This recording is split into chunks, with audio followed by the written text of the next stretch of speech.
우리 지난주에 베드로가 이방인이었던 고넬료와 그의 사람들에게 복음을 전했고, 그때 하나님의 성령이 충만하게 임하여 예루살렘에서 오순절날 임했던 성령의 역사와 같이 방언도 하고 하나님을 높이고 영접하고 이런 영광스러운 일이 이방 땅에서 가이사랴에서 벌어지게 됐습니다. 그곳은 로마의 행정기구가 있던 곳이고 로마의 이 조직이 있던 지역인데, 그곳에 복음을 들고 갔더니 그것도 하나님을 예배하는 장소가 되더라. 이런 영광의 기쁨의 소식이 이제 예루살렘까지 들려지게 된 것입니다. 그러니까 우리가 복음을 들고 또 복음으로 충만해져서 가는 그 모든 곳이 앞으로 하나님을 예배하는 곳이 될 줄로 믿습니다. 우리를 만나게 되는 사람들이 그렇게 하나님의 영광을 함께 보고 은혜들을 누릴 수 있게 되어지는 것입니다. 이렇게 우리를 사용하실 것입니다. 그럼 이제 이런 놀라운 일을 경험하고 예루살렘으로 돌아왔을 때 사람들이 반기고 기뻐하고 함께 감사하면서 찬양해야 되겠죠. 그런데 베드로가 예루살렘으로 돌아왔더니 사람들이 비난하기 시작한 것입니다. 무엇 때문에 비난을 했냐면 오늘 본문 말씀에 2절입니다. 베드로가 예루살렘에 올라갔을 때에 할례자들이 비난하여 이르되 내가 무할례자의 집에 들어가 함께 먹었다 하니, 지금 하나님의 역사가 일어나고 성령이 임하고 구원을 받았다, 세례를 받았다, 이 놀랍고 기쁜 소식을 들었으면서도 지금 예루살렘에 있었던 예수님을 믿은 할례를 받은 유대인들이, 그 예수님도 믿는 사람들이죠. 이 사람들이 이 기쁨과 그 영광과 은혜를 함께 누리지 못하고 베드로에게 너 왜 그 사람들하고 밥을 같이 먹었냐 이렇게 얘기했다는 것입니다. 여기 같이 밥을 먹는다는 것은 단순히 뭐 음식을 함께 했다 이런 의미가 아니라, 이방 사람들은 유대인들이 먹으면 안 되는 음식들, 또 특별히 우상을 섬겼던 제사 지냈던 음식들, 부정한 것들이 함께 있었고, 또 그러한 자들과 함께 자리를 하면서 식사를 한다는 것은 그들을 또 받아준다는 또 의미가 있는 것입니다. 그렇기 때문에 베드로에게 왜 부정한 자리에 함께하고 그러한 자들과 왜 교제하고 그러한 자들을 왜 용납하였는가, 이런 강한 의미의 표현인 것입니다. 뭐 한국 사람들도 이게 굉장히 강하죠. 뭐 친해지려면은 하는 인사가 그겁니다. 우리 밥 먹자. 뭐 다음에 뭐 같이 밥 먹자. 인사도 밥 먹었습니까? 뭐 이게 인사죠. 그리고 학교 다닐 때도 같이 밥 먹는 게 친구고, 같이 밥 안 먹으면 뭐 친구도 아닙니다. 이런 집단적인 어떤 문화도 있는 것이고, 이런 게 있죠. 저는 어렸을 때 어떤 여자하고 같이 밥을 먹으면 결혼해야 되는 줄 알고, 어떤 여자애가 저하고 밥 먹자고 떡볶이 먹으러 가지고 하자면은 안 갔습니다. 그러면 큰일 나는 줄 알았습니다. 아, 그 사람하고 결혼할 때쯤 돼야 같이 밥을 먹는 거다. 그때 겸상할 수 있다. 그러니까 여기다 굉장한 의미와 그걸 둔 거죠. 그러니까 지금 하나님의 놀라운 성령의 이 축복의 역사들을 경험하고 왔는데도 그 기쁨이나 하나님이 하시는 일을 받아들이지 못하고 아직도 자신의 어떤 형식, 방식, 살아온 삶에 대한 어떤 것들에 매여 있어서 그 기쁨을 누릴 수도 없었고 정죄하고 비난을 했다는 사실입니다.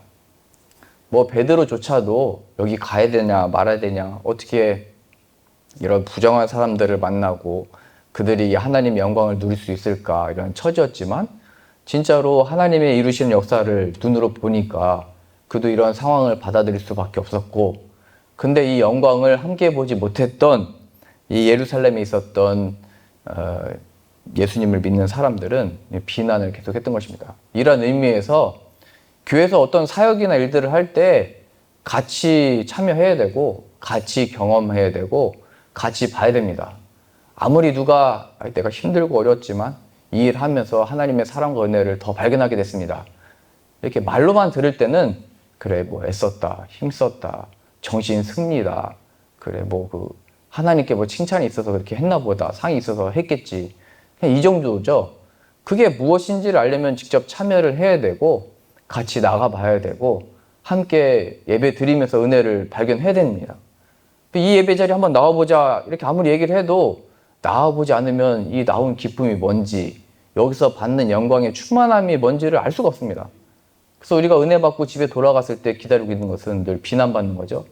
너만 잘났냐? 너만 하나님의 사랑받아서 은혜 다 받은 것처럼 뭐 그러냐? 나도 하나님이 사랑하신다. 예배를 안 드릴 뿐이지 나도 하나님 다 믿고 다 한다. 말씀도 다 한다. 뭐 이렇게 얘기를 하잖아요. 그러니까 같이 나오는 게 은혜죠. 같이 할 수 있는 것이 기쁨인 것입니다. 그래서 제가 한국에서 전도 사역할 때 유럽에서 한 42일 동안 전도 사역, 선교 사역, 순회 설교를 했습니다. 그때 아이들한테, 제 가족들한테 얘기했습니다. 같이 가자. 이거 같이 가야 함께 경험하고 내가 이거 갔다 와서 나는 이 하나님의 영광과 복을, 그 영광을 누리고 올 텐데 이거 아무리 설명해봐야 다 못 알아듣는다. 같이 가야 된다 했더니 수아와 세아는 지금까지 많이 따라다녔다고 이제 그만 다니고 싶다고 해서 한국에 남아서 할아버지 댁에 있었고요. 이제 사모는 그렇게 설득 당해가지고 같이 갔다가 쓰러져서 못 돌아올 뻔했죠. 42일 동안 쉬지 않고 매일매일, 아마 하루인가 쉬었을 겁니다. 중간에 너무 힘들어가지고 매일매일 복음 전하고 매일 예배드리고 새벽에, 점심때, 저녁에 예배드리고 새로운 사람들 계속 만나고 소개시켜주고, 이거를 같이 경험해야 그게 뭔지를 알겠죠. 웨슬리 목사님이 가는 곳마다 그게 여관이든지 어디든지 새벽 5시면 설교를 하셨고요. 그 점심때 되면 12시에 또 예배를 드리고, 또 초대돼서 되는 데가 있으면 말 타고 가가지고 비가 오든지 배를 타다가 배가 뭐 뒤집을 정도로 태풍이 불든지 그냥 거기 가가지고 저녁에 도착하면 도착하는 대로 예배를 드렸습니다. 계속 말씀을 증거한 거죠. 계속 예배를 드린 거죠. 그때 항상 옆에 같이 따라다니는 사람들이 있었습니다. 근데 웨슬리가 나 이런 사역들하고 이런 거 뭐 했다 아무리 설명해도 그게 뭔지를 알 수가 없습니다. 같이 가봐야 하는 거죠.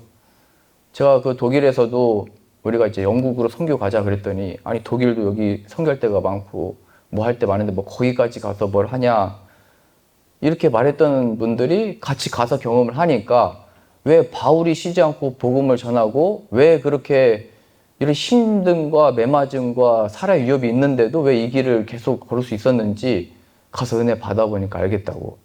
같이 경험을 해야 하는 거죠. 노래를 불러보지 않은 사람은 노래를 부르는 기쁨을 모르는 겁니다. 저도 춤을 잘 못 추긴 하는데요. 춤을 안 춰본 사람은 왜 지금도 그런지 모르겠는데 관광버스 안에서 그렇게 노래 틀고 춤을 추는지 그걸 모르는 겁니다. 그렇죠? 그러니까 맛을 봐야 되고 춤을 춰봐야 되고 내가 직접 해봐야 그게 무엇인지를 발견할 수 있는 게 신앙과 믿음이라는 거예요. 지금 베드로는 가서 경험을 다 한 겁니다. 하나님의 역사가 얼마나 충만하게 임했는지. 그런데 예루살렘 교회에 있었던 사람들은 아직 그게 뭔지를 모르니까 여전히 밥 먹는 것 때문에 베드로를 비난하는 것입니다.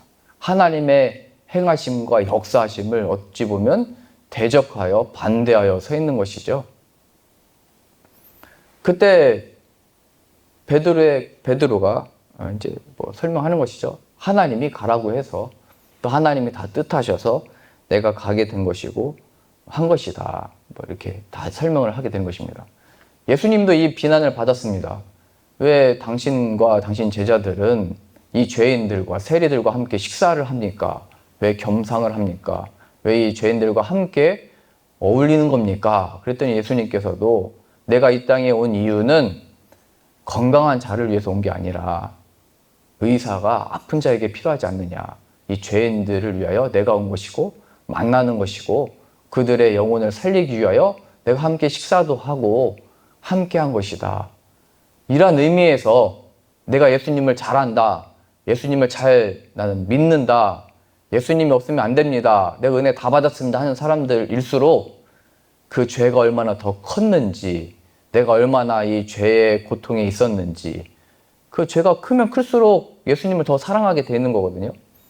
여러분들이 100만 원 빚졌는데 탕감받은 사람하고 뭐 1000만 원 빚졌는데 탕감받은 사람, 그 마음의 크기가 다르겠죠. 내 죄가 얼마나 심각하고 이 심판이 나에게 임하는 것이고 그 고통 속에 있는 것을 발견한 사람이 예수님을 더 사랑하게 되는 것이고 필요하다고 말하는 것입니다. 나처럼 예수님이 나를 사랑하는 사람이 없어. 이건 교만과 자만이죠. 그러나 이 죄를 알고 예수님의 필요성을 알고 예수님을 구하는 사람은 더 겸손할 수밖에 없는 것입니다. 왜 더 저 밑바닥, 더 큰 죄 속에 있었다는 것을 발견하기 때문입니다.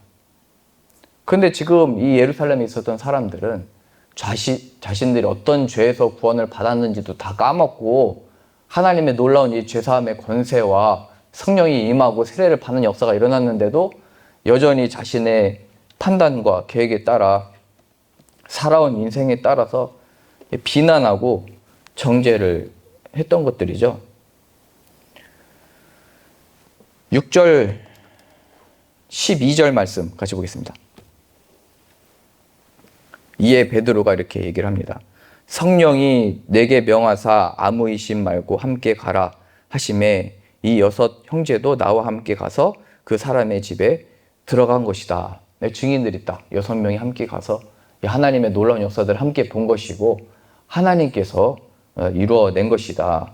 나도 이 비난받는 것, 사람들의 시선 뭐 이런 많은 것들이 있었겠죠. 그런데 그거를 약 2, 3일에 걸쳐서 가는 동안 그도 마음에 그 근심과 어려움이 있었으나 뜻하시는 대로 나아갔을 때 이 역사를 맛보게 된 것입니다. 그러니까 누군가 이렇게 비난할 때, 또 조롱할 때, 또 신앙과 믿음의 길을 걷는데 뭐 하나님 역사가 그렇게 해서 나타나겠느냐 했을 때 그거 두려워하지 말고 거기에 눈길과 마음을 빼앗기지 말고 말씀에 순종하여 나아가면 하나님 역사는 반드시 일어난다. 이것을 우리가 발견할 수 있는 것입니다. 다윗이 골리앗 쓰러뜨릴 때도 그냥 단번에 골리앗에게 나간 것이 아닙니다.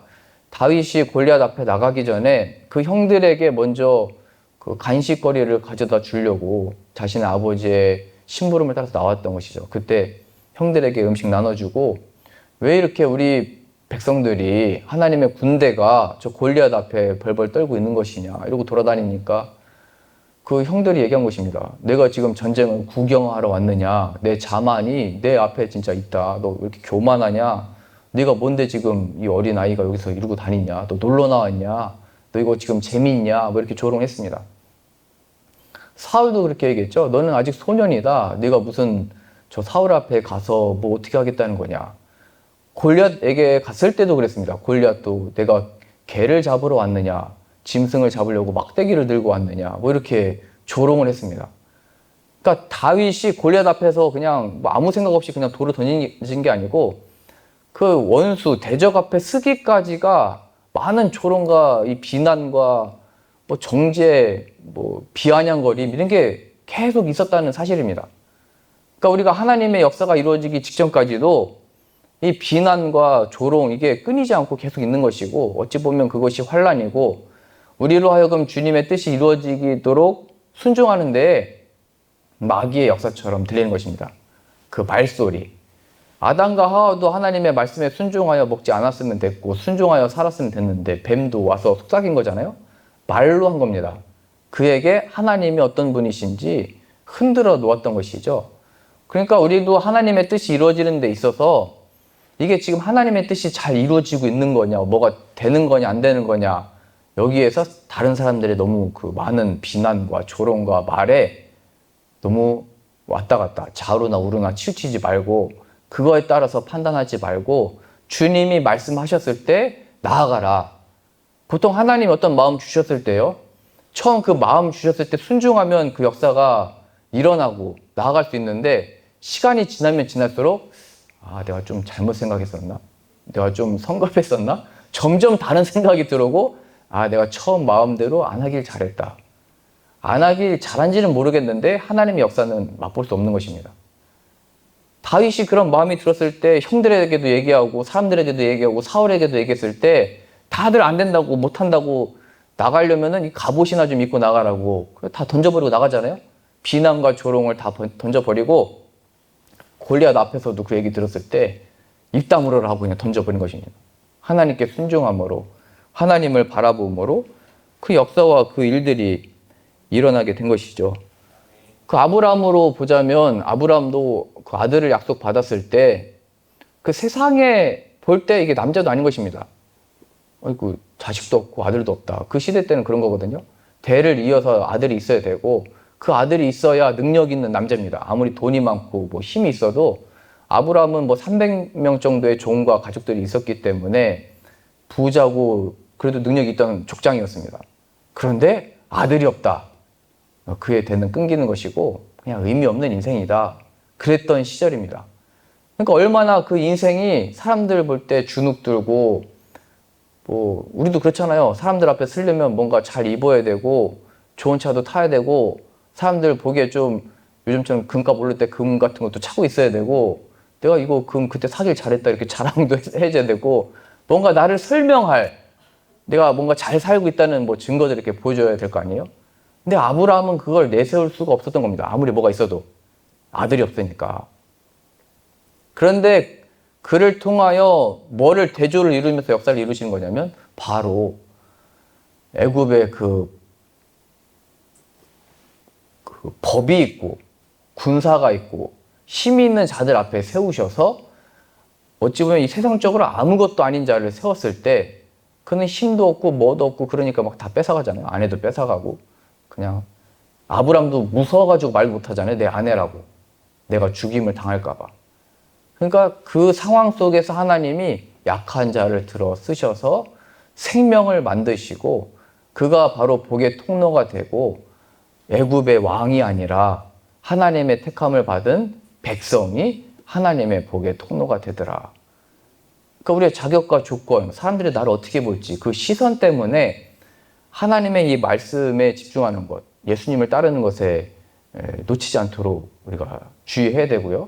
늘 주님의 말씀이 들렸을 때 여러 이야기들과 여러 말들은 다 넘겨버리면 되는 것입니다. 스펄절 목사님이 말씀하셨습니다. 한 귀로 듣고 한 귀로 흘려보내라. 그렇게 10,000명, 20,000명 앞에서 마이크 잡지도 않고 크고 권위 있게 설교를 했던 사람들도 이렇게 많은 사람들이 와서 비난하고 조롱하는 말들이 있었답니다. 근데 그때 그냥 흘려보내라. 비난한 거 그냥 놔둬라. 다 지나갈 것들이다. 아무 의미 없다. 나는 하나님의 뜻을 향하여 하나님의 말씀을 붙들고 나아간다. 우리가 주님의 말씀 붙들고 예수님을 따라서 순종하는 그 길에 어떤 말이 들리고 있습니까? 그게 교회 사역이든 집에 돌아갔을 때든 직장이든 이 세상에 홀로 걸어갈 때 무슨 말이 들립니까? 그 누군가 아무 말을 안 해도 마귀는 늘 얘기하는 겁니다. 에이, 네가 하나님의 사랑받는 아들이면 어떻게 네가 그런 말을 듣겠냐? 네가 하나님의 사랑받는 자녀면 어떻게 그런 일이 있을 수 있느냐? 그거 다 그냥 흘려보내라는 것입니다. 그래서 예수님이 고백하셨듯이 나는 다만 하나님을 경배하고 섬기러 왔다. 그 길을 이렇게 걸어서 나갈 때 베드로가 경험했던 것처럼 이 놀라운 역사가 일어날 줄로 믿습니다. 고린도전서 4장 우리 말씀 같이 찾아보겠습니다. 고린도전서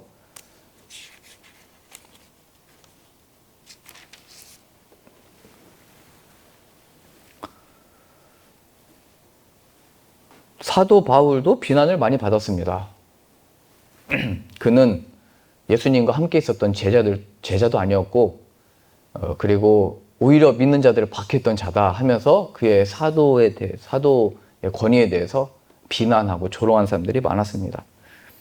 이것에 대해서 또 이 고린도 교회에 처한 상황에 대해서 이런 권면을 하게 됩니다. 3절입니다. 너희에게나 다른 사람에게나 판단받는 것이 내게는 매우 작은 일이라.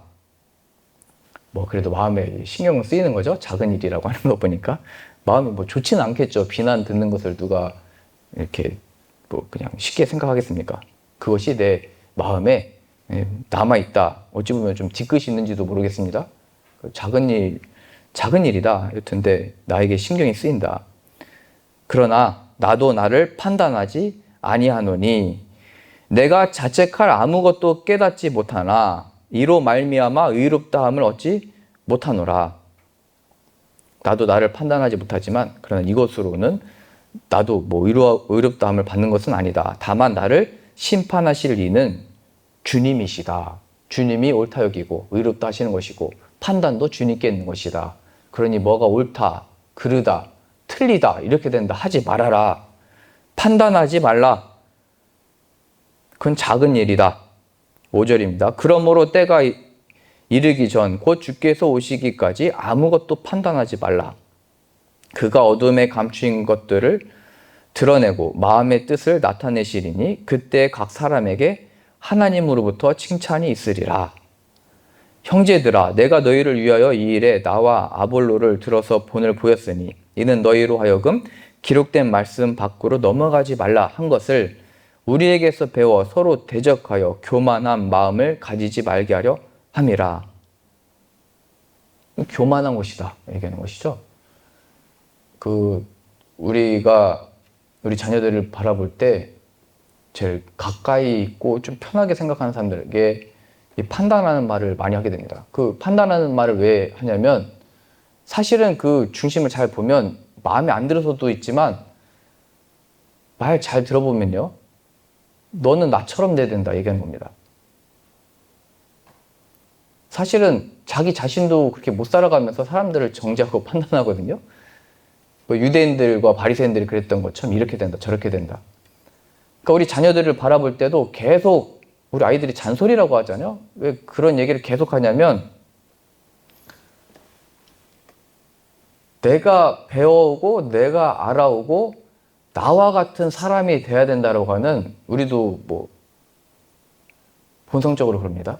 나와 같은 사람이 돼야 내가 인정해 주겠다. 그러니까 내가 말하는 대로 이렇게만 해라.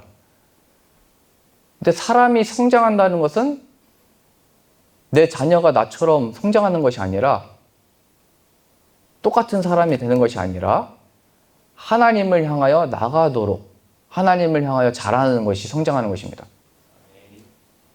그래서 자꾸 내가 볼 때 내가 판단하게 되고 정죄하게 되고 잔소리하게 되고 내가 이런 얘기 저런 얘기 다 하지만 내가 말한 대로 한다고 우리 자녀가 잘 되는 것도 아닙니다. 내가 태어난 배경도 틀리고 내가 지냈던 시대도 틀리고 내가 만났던 사람도 틀리고 우리 자녀가 태어난 시대가 틀리고 만나는 사람들이 틀리고 살아가는 시대가 틀립니다. 그러니까 내가 아는 지식과 지혜로 뭘 유해주고 뭘 말한다고 뭐 좋은 게 나올 수 있는 것이 아닙니다. 내가 태어났던 그 순간 하나님이 함께 계시고 지금까지 인도하신 하나님이 함께 계셔야 지금 우리 자녀들에게도 그 하나님이 함께 살아계시고 역사하시고 인도하셔야 하나님 역사가 일어나는 거죠. 그 주의 교훈으로 양육해라, 훈계해라 하는 말은 하나님이 너와 함께 계시고 인도하실 것이니까 나는 너를 위하여 기도하고 위해주고 세워준다. 이렇게 하라는 것입니다. 하나님이 함께 계심이 있어야 이 세상을 살아갈 힘도 얻는 것이고 위로도 얻고 소망도 얻는 것이다. 아빠는 아빠 시대 때 이 신앙과 믿음 위에서 하나님을 의지함으로 살아갔는데 너는 너의 시대 때 함께 계신 하나님을 의지해서 살아가라. 오늘 새벽에 나온 말씀입니다. 모세가 하나님을 만났을 때 하나님이 뭐라고 말씀하셨냐면 나는 아브라함의 하나님이요 이삭의 하나님이요 야곱의 하나님이다. 이스라엘의 하나님이다. 이 말씀을 하셨다고 부활이 없다고 말하는 사두개인들에게 말씀하셨습니다. 예수님께서. 그때 하나님이 이렇게 말씀하신 이유는 하나님이 죽은 자의 하나님이 아니고 살아있는 자의 하나님이기 때문에 아브라함의 하나님이요 이삭의 하나님이요 야곱의 하나님이라고 말씀하신 것이다. 아브라함이 지금 죽어 있는 게 아니고 이삭이 죽어 있는 게 아니고 하나님의 약속 안에 하나님의 그 관계 속에 살아있는 자다. 마지막 날 하나님의 영광과 은혜들을 함께 누릴 자이다. 그러니 우리가 누군가에게도 이 어떤 권면의 말, 권유의 말을 할 때 우리들이 이 세상을 바라볼 때도 나는 하나님의 약속 안에 있었기 때문에 지금을 살 수가 있었던 것이고 그 살아계신 하나님 함께 계시며 나는 영원토록 하나님의 이 관계 속에 말씀 안에 이 영광을 누리는 삶을 약속받았기 때문에 죽음을 맛보지 아니하고 죽는다 할지라도 이 약속 안에 하나님께 부활의 참된 생명을 얻고 이 영광의 길을 걷게 될 것이다. 하나님의 약속 안에 있는 것이 무엇인지, 하나님을 따라간다는 것이 무엇인지, 그게 우리 믿음의 선배들의 인생이었고 그것을 다 나타내 보여주고 있는 것입니다. 그래서 중요한 것은 4장 1절 2절입니다. 사람이 마땅히 우리를 그리스도의 일꾼이요 하나님의 비밀을 맡은 자로 여길지어다. 그리고 맡은 자들에게 구할 것은 충성이니라. 아브라함이 믿음으로 나아가 약속된 이삭을 받았던 것처럼 또 이삭이 약속을 받은 그 뜻대로 나아갈 때마다 샘이 터져 나왔던 것처럼 야곱이 하나님의 약속에 의지하여 나아갔을 때 에서와 관계가 회복되어졌던 것처럼 우리들에게 주어지는 것은 누가 무엇으로 판단하고 정죄하고 비난하고 뭘 하든지 충성 때의 이 일들을 행하는 것이다. 바울 자신도 이런 많은 비난 속에서, 그러니까 하나님의 능력이 있는 사도도 이런 비난을 계속 받았던 것입니다. 그의 자격에 대해서, 그가 하는 일에 대해서. 그러나 그가 옥에 갇힌 순간에서도 나의 이 옥에 갇히는 일을 통하여 하나님의 영광과 예수 그리스도가 증거되어지니 나는 기쁘다. 이건 하나님의 일하심이다. 모든 것이 합력하여 선을 이루신 하나님의 역사를 그는 그 자리에서 발견하고 얻게 된 것입니다.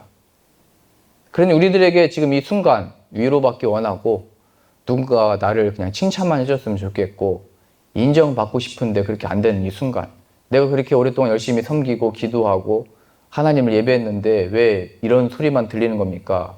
이게 잘못된 겁니까? 내가 신앙생활과 믿음생활 잘못하고 있는 것입니까? 바울도 이 비난에 놓여져 있었고 아브라함도 사람들의 그 눈치와 두려움 속에 있었고 모든 사람들이 그랬다. 베드로도 성령 충만함으로 그 일을 했을 때 말하자면 자신의 집과 같은 예루살렘으로 돌아갔더니 비난이 기다리고 있었다. 그것을 두려워하지 말고 충성되이 행해라. 충성함으로 계속 우리들에게 주신 일들을 감당하실 수 있는 은혜가 있기를 소망합니다. 자, 그러면 베드로는 이 비난받는 상황 가운데 어떻게 이 일을 감당하느냐? 오늘 본문으로 다시 가서 11장 7절입니다. 그가 이 비난 속에서 무엇을 말하는지를 잘 봐야 됩니다. 그는 비난하니까 그도 비난하거나 그 비난 속에 뭐를 이렇게 해명하려고 한 게 아니라 하나님을 드러내고 나타냅니다. 7절입니다. 또 들으니 소리 있어 내게 이르되 베드로야 일어나 잡아먹으라 하거늘. 주님께서 나에게 말씀하신 것이다. 나도 뭔지 몰랐는데 환상 속에서 이미 말씀을 주시고 계셨던 것이고 먹으면 안 되는 음식을 먹은 것을 통해서 먹으라 말씀하신 것을 통해서 하나님이 깨끗하게 한 것을 내가 속되다 말하면 부정하다 말하면 안 된다는 것을 하나님께서 알게 하신 것이다. 이 시작은 내가 이방 사람들과 밥을 먹고 교제를 하고 말씀을 증거했던 것은 하나님이 먼저 알리신 것이다. 9절입니다. 또 하늘로부터 두 번째 소리가 있어 내게 이르되 하나님이 깨끗하게 하신 것을 내가 속되다 하지 말라 했다. 하나님께서 이방 사람들도 깨끗하게 하셨다. 이렇게 말씀을 하셨는데 내가 어떻게 속되다고 하겠느냐? 그들 만나는 것을 내가 어떻게 거부하겠느냐? 15절입니다. 내가 말을 시작할 때에, 그러니까 사람들에게 복음 전할 때 성령이 그들에게 임하셨으니 처음 우리에게 임한 것처럼 성령이 임해버렸다. 하나님이 이 일을 이루셨는데 내가 어찌 이 일을 멈출 수가 있겠느냐? 하나님이 무엇을 하셨는지 계속 증거하고 있죠. 16절입니다. 내가 주의 말씀에 요한은 물로 세례를 베풀었으나 너희는 성령으로 세례를 받으리라 하신 것이 생각났다. 너희는 성령으로 세례를 받을 것이다. 이게 유대인들만이 아니라 이방인들에게도 주어졌다는 것을 하나님의 말씀을 통하여 깨닫게 하셨다.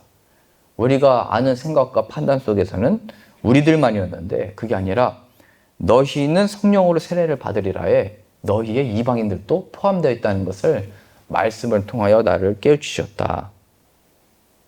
17절입니다. 그런즉 하나님이 우리가 주 예수 그리스도를 믿을 때에 주신 것과 같은 선물을 그들에게도 주셨으니 내가 누구이기에 하나님을 능히 맡겠느냐 하더라.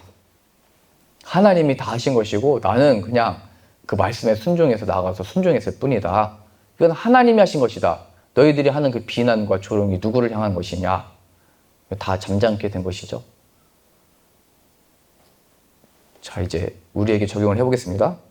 우리에게 이런 일이 일어났을 때 우리가 주의 일을 잘 감당하고 나 은혜 다 받았는데 가서 비난받으면 첫 번째, 우리는 화내기 쉽습니다. 난 진심이었고 진짜였고 열심히 했는데 이것에 대해서 존중을 안 해주고 인정 안 해주면 나는 화가 납니다. 거기서 우리가 발견해야 된 것, 아직 내 의의가 있구나. 내 열심으로 하고 있었던 거구나. 하나님이 그런 섬길 수 있는 기회도 주셨던 것이고 하나님이 이루신 결과들이고 하나님이 내려주신 복인데 아직 내 의가 살아있구나 이걸 발견해야 되고요. 근데 베드로는 이 사람들에게 화내거나 그 베드로의 성향상 그는 칼을 들어서 군인의 귀를 잘라버렸던 사람이죠. 그는 대번에 대적하여 떠나가라 너희들이 무슨 은혜와 복음과 영광을 아느냐 이렇게 말할 수 있었던 사람인데 그의 이 기질이 지금 하나도 보이지 않는 것입니다. 그도 한 성질이 있었던 사람인데요. 베드로도 늘 앞장섰잖아요.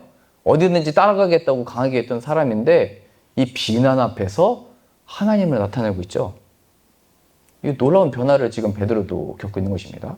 그래서 누군가 비난을 들었을 때 일단 한 귀로 듣고 한 귀로 흘려보낸 다음에 내가 이 비난을 듣는 이유, 이런 처지에 있는 이유는 하나님이 이 일을 시작하셨고 이루어 가시도록 나를 인도하셨고 이 일을 하나님께서 이루셨다는 것을 간증하기 위하여 허락하신 상황이라는 것을 기억해야 됩니다. 비난은 부정적인 얘기죠. 그러나 그것이 주목하게 하고 보게 하고 하나님의 영광의 그 뜻이 무엇인지를 나타내는 도구로 이런 의미에서 쓰임을 받게 되는 것입니다. 그 다음에 우리가 더 기억해야 되는 것은 반대로 또 이런 또 잘못된 걸로 나올 수 있습니다. 나도 너무 그거 하기 힘들었는데 내가 그때 순종해가지고 이 영광을 맛보게 됐다고. 하나님이 하시는 영광의 이 일을 가로채는 사람들이 있습니다. 또 이거 다 힘들어서 다 가기를 주저주저 했는데 그래도 나는 순종해가지고 이 하나님의 역사를 맛볼 수 있었다고. 아무도 기도 안 할 때 나는 기도했고 아무도 예배드리지 않을 때 난 나와서 예배제를 지켰고 자신의 또 의와 영광을 나타내는 사람도 있습니다. 요즘에 소셜 미디어에 다 올리잖아요. 내가 뭘 했는지 다들 뭐 힘든데 난 어떻게 뭘 하고 다 올립니다. 나를 나타내고 싶어 하고 내가 그 은연중에 나타내는 거죠. 다들 이렇게 힘들었는데 나는 이렇게 해서 성공했다. 그거 아니에요? 하나님의 영광을 가로채는 거죠. 비난받으면 싸우든지 아니면 내가 그걸 잘 이뤄냈으면 나를 높이고 나를 자랑하든지. 근데 지금 베드로는 여기도 치우치지 않고 저기도 치우치지 않고 오직 하나님께서 인도하셨고 시작하셨고 하나님께서 이루신 것이다.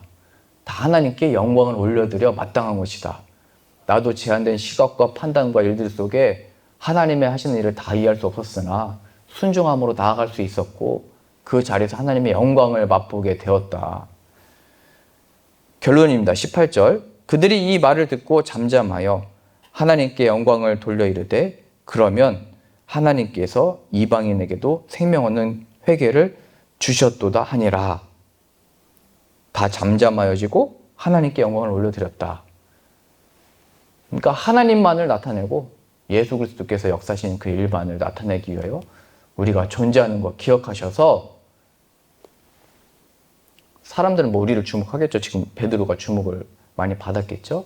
근데 베드로의 역할, 이것은 다 하나님의 뜻이었고 하나님의 이루실 일이고 앞으로 우리가 나갈 일들도 이 하나님의 마음과 계획 속에 있는 것이다. 이렇게 그가 사역을 하고 있는 것처럼 오늘 주일에 온 이 사역과 섬김을 통해서도 나를 이 자리에 세우신 것도 하나님이고 인도하시는 이도 하나님이시고 하나님의 뜻대로 열매도 있게 하시고 무르익게도 하는 것이고 자라기도 하시는 것이니까 난 하나님께 맡김으로 다만 나는 내 일, 충성되게 내 일을 하고 있는 것입니다. 이렇게 고백하며 하나님께 모든 영광 올려드리는 저 여러분들 다 되실 수 있기를 소망합니다.